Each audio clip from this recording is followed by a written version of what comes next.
ดีๆนวดไม่ดีไม่ให้กินเปียกนะเออ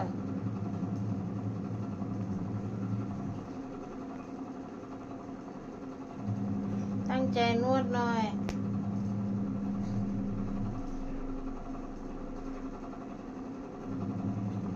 ใช้สองตีนดิสองมือดิเออแรงกว่านี้อีกแรงอีกเอาแรงแรงเออนั่นแหละแรงอีก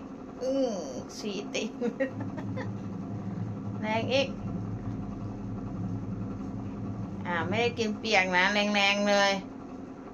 แรงแรงแรงแรงนั่นแหละดีมากดีมากไม่ให้กินเปียก